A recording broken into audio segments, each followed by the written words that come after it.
boys and girls. Today I'm going to read chapter 24 of Chasing Vermeer. It is the last chapter of our book.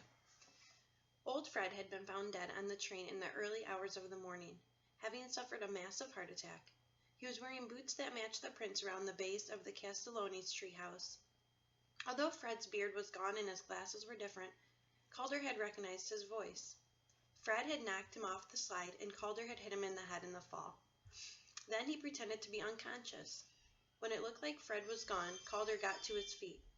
His head was pounding. He was dizzy, and there was no sign of Petra. He hoped with all his heart that she had gotten help before Fred caught up with her. Calder started for home, moving unsteadily through backyards. He was just resting in the bushes when Fred ran by carrying the lady. Calder followed. Hiding behind bushes, he watched Fred climb up to the Castelloni's treehouse with the painting. When he heard the loud crack of a tree branch and saw Fred scramble up onto the tracks, he felt there was no time to get official help. He had to get the lady down. Fred might be sending someone back within minutes to retrieve her. Calder staggered across the Castelloni's backyard and tried to help carefully in Fred's footsteps, so as not to leave a trail, and climb the tree. When he reached the platform and saw that the painting was safe, he stopped to rest. That was when he passed out. Shortly after, Petra found him, possibly saving his life. He had a nasty concussion, but recovered enough to have birthday cake the next day with his friend. Petra reminded him that now they were even. He had probably saved her life by distracting old Fred while she ran with the painting. Fred Stedman's name, it turned out, was Xavier Glitz. He was the leader of an international crime ring.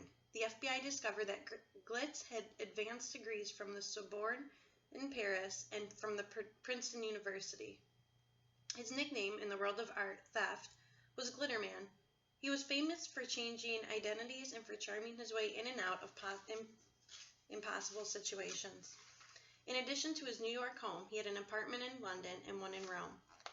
All of his files and the theft of a lady writing turned up in a bank vault in Switzerland. Xavier Glitz had a customer who wanted it for many years to own this particular Vermeer masterpiece.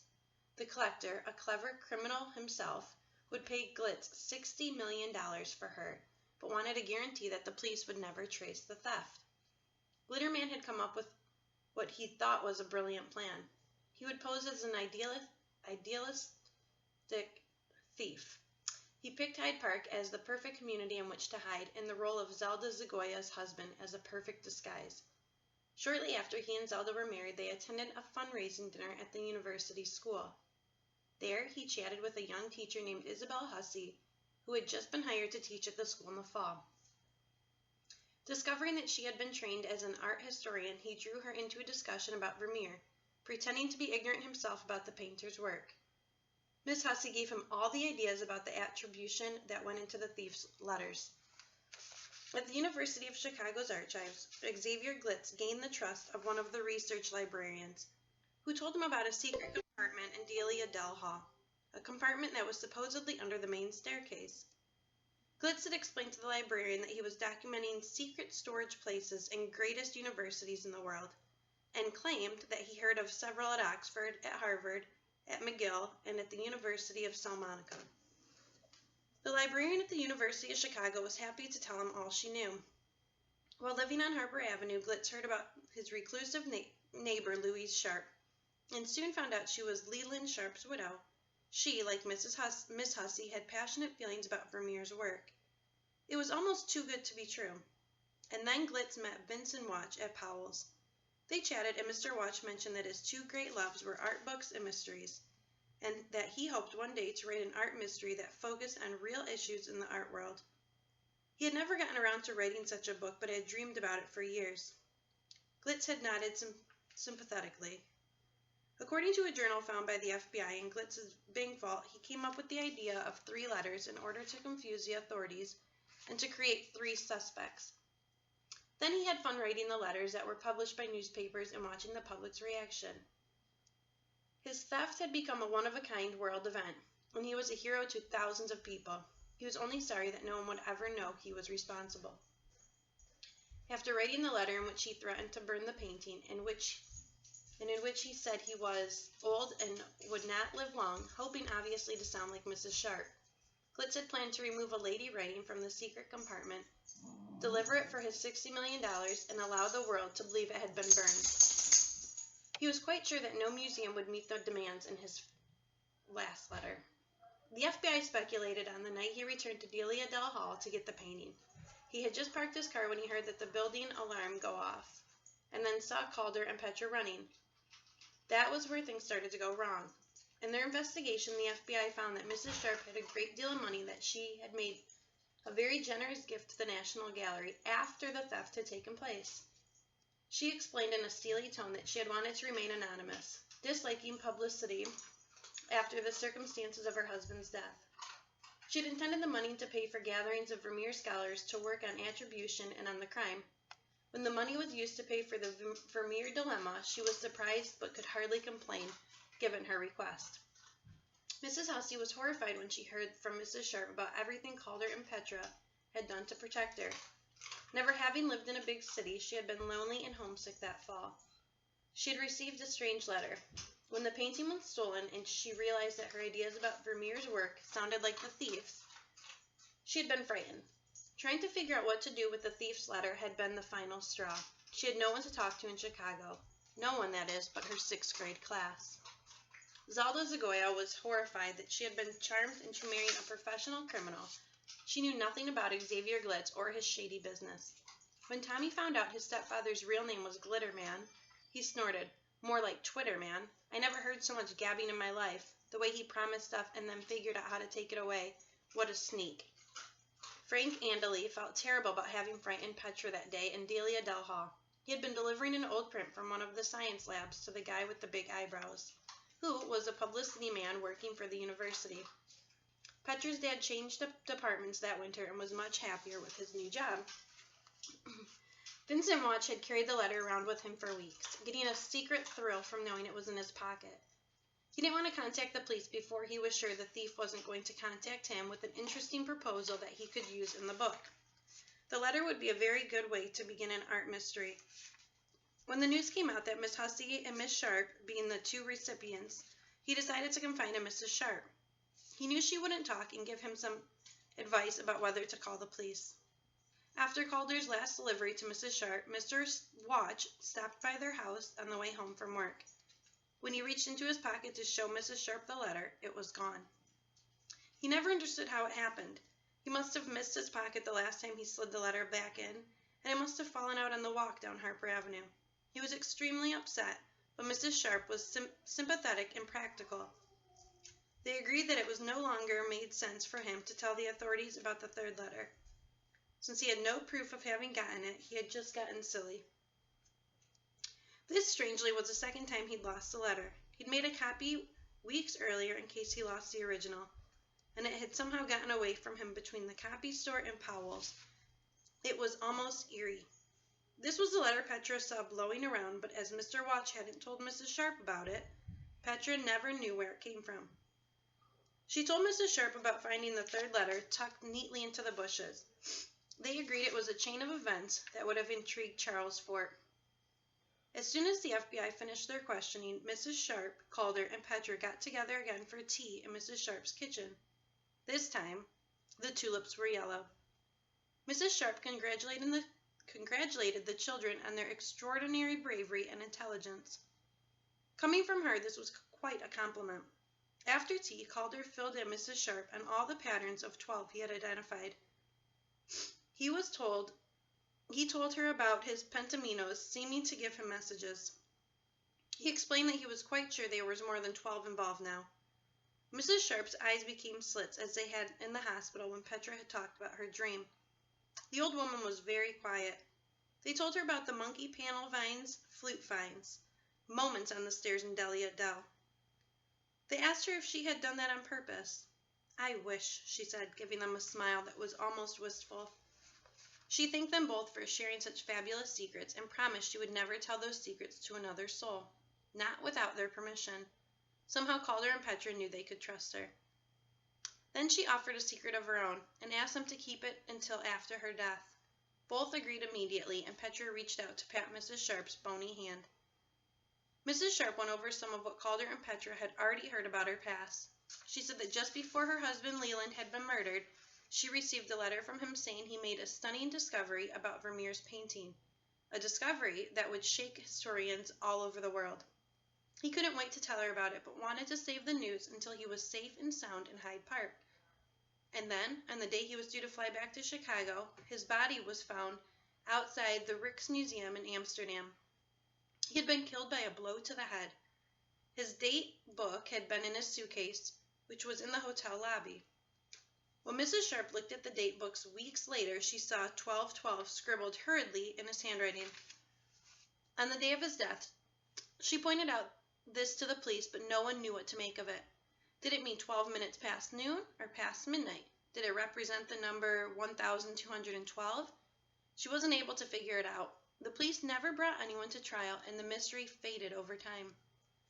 After telling the children the story, Mrs. Sharp sat quietly for a moment, looking down at the table. Then she blinked rapidly, sat up straight, and blew her nose. She continued in her familiar, businesslike tone. I became determined to pick up where Leland had left off, but I could never figure out exactly what he had uncovered or realized. In the years since, I've studied everything I could about Vermeer. I vowed that I would support any new research on his life or his paintings. And then, last fall, something very odd began to happen to me. And this is the part I want you to keep a secret. Mrs. Sharp said she had been told by a woman in a lady writing to clear the name of Vermeer, make sure that the world knew that a number of his works had been done by followers. She had received pages and pages of messages, words she had merely written down. Calder and Petra looked at each other as Mrs. Sharp disappeared to get a sheet of paper from the pile next to her computer. She settled back down at the kitchen table. This is what she read. My lies is that I am only canvas and pigment. My truth is that I am alive. Some might call this your imagination, but it's not. Art, as you know, is about ideas. I am as real as your blue china, or the boy with the box, or the girl who dreamed about me. I am very much here. Seeing how sober the children's faces had become, Mrs. Sharp stopped to reassure them. I am sharing this with you to show you that I am beginning to see something much more powerful than any one of us has pulled us all together. Although Xavier Glitz thought he was in control, he was just a piece of the picture, if you'll pardon the pun. Something managed to communicate with us, including the thief, each in a way that we were willing to hear or see. With the flicker of a smile, Mrs. Sharp reached across a wooden table to straighten a tulip. Catching the afternoon sun, the petals filled with color, a clean cup of lemon in the winter light. Suddenly, Petra remembered picking up a leaf on Harper Avenue that fall, and being struck by the thought that yellow was the color of surprise. Calder did discover more 12s. First, he made a list. Petra, Frank, Norma, Andely, Calder, Walter, Yvette Pillay, Isabel Hussey, Louise Sharp, Tommy and Zelda Zagoivia, Vincent Watch, Xavier Glitz, also known as Fred Steedman. There were 12 names and 12 letters in each name. Mrs. Sharp got all pink-cheeked and pleased when Calder showed her the list, and after thinking for a moment, she said slowly, Yes, how curious. The message 1212 also has 12 letters if you spell it out. And so does the name of the painting, a lady writing, at least in English. She reminded Calder and Petra that Charles Fort didn't believe in coincidence. He felt things were often connected in ways that no one could explain in scientific terms. But if none of this was a coincidence, what was it? Calder and Petra were more than a little spooked by it all. They were very glad that they had Mrs. Sharp to talk to. They thought it was pretty extraordinary that she had, in the hospital, said just about the same thing as Picasso about art, lies and truth. Maybe the greatest ideas were quite simple, or maybe certain experiences in life were made to fit together like pentaminos. Maybe the passage of time, even centuries, didn't matter when something really important needed to be said. If there were 12 names involved, and if each name was a piece in a very big puzzle, did any of those 12 fit together in other ways? Over many cups of tea, Calder, Petra, and Mrs. Sharp found a number of odd connections. The most startling one was the first letter of the name of each person on Calder's list was a pentamino. The U is my C, Calder explained. It's just a matter of a simple turn, not even a flip. I never liked the U being a U anyway. Calder then realized that if you thought about those 12 people as pentaminos, you could see that certain ones fit into rectangles more easily than others. The X for Xavier, for instance, is the hardest pentamino to work with. The U, or C, for Calder, and the P for Petra, however, work easily into many solutions. The L for Louise can fit easily with the I, Isabel, and the W for Walter with the Y, Yvette, or the F, Frank, with the N for Norma. Calder's thoughts were running wild. Then he and Petra remembered Miss Hussey saying, "The letter is dead," at the beginning of the school year. Well, one letter certainly was, they thought grimly, the X. Although Leland Sharp was not on the list, Calder noticed that the first letter of his name began with the 12th letter in the alphabet. Petra added that L was a very useful pentamino and worked easily into most rectangles. Yes, he always did manage to fit into every new situation. Mrs. Sharp sniffed and looked pleased. He loved puzzles and codes, you know. He would have appreciated pentaminos. Isabel Hussey and Louise Sharp both turned out to be descendants of a member of the Coffin family on Nantucket Island. Both had lived there. Mrs. Sharp had written the letter when she told Calder and Petra about. After the mystery was solved, Miss Hussey and Mrs. Sharp were often seen having dinner together in Hyde Park. They had lots to talk about and enjoyed each other's thinking. As the school year went on, Miss Hussey became as much of a friend as a teacher to Petra and Calder. The three often went to Fargo Hall after school for hot cocoa. Petra did not show Miss Hussey her copy of Lowe. The 6th grade class tried to add to Charles' Fort account and studied the idea of coincidence. Was it, as a number of interested scientists believed, just the human fascination with patterns, or was it something more? Frank and Norma Andely and Walter and Yvette Pillay all turned out to be 43 years old. They all had been 12 in the year of the Leland Sharp's death, which had been about 31 years earlier. Mrs. Sharp and the children wondered if there were any connection with the 1931 publication date of Lowe. They also realized with a shudder that Vermeer had been 43 when he died. Petra's dad told Petra something else stunning. A part of his family had lived for centuries in the Netherlands, in an area not far from Delft. Family records were sketchy, but it was entirely possible that Petra was related to a member of Vermeer's family. Petra walked on air for days. Calder in his research found that Johannes Vermeer had collapsed quite suddenly in December of 1675. He had been buried in the Oude Kerk in Delft on December 16th. It was a thought that died several days earlier, which would have been December 12th, perhaps the last full day of his life. In addition to being Petra and Calder's birthday, it had also been the last conscious day of Xavier Glitt's life. And then there was Frog. Once Petra remembered Fort's sentence, "We shall pick up an existence by its frogs," she pointed out to Calder that perhaps it had been some kind of strange clue. Maybe they should have picked up Glitterman's existence from Frog. Within weeks of the ladies' return to the National Gallery, the wall labels on a number of Vermeer paintings around the world were quietly changed to "attributed to Johannes Vermeer's." In celebration, Calder and Petra went to the Drake Hotel with Mrs. Sharp for tea, and she told them both about deliveries that were soon to be made at each of their houses. She gave Calder an antique globe and a real oriental carpet that looked just like the geographer's. She gave her writing desk, an elegant 17th century beauty, to Petra. She also gave her a string of real Dutch pearls. Calder and Petra, in their interviews with the press, didn't share the entire story. They never mentioned Petra's dream, Calder's problem-solving, Charles Fort, the 12s, or the blue ones. They didn't know if the world was ready for it, and they still weren't entirely sure what had been real and what had been not. All right, that's it, boys and girls. We finished the story.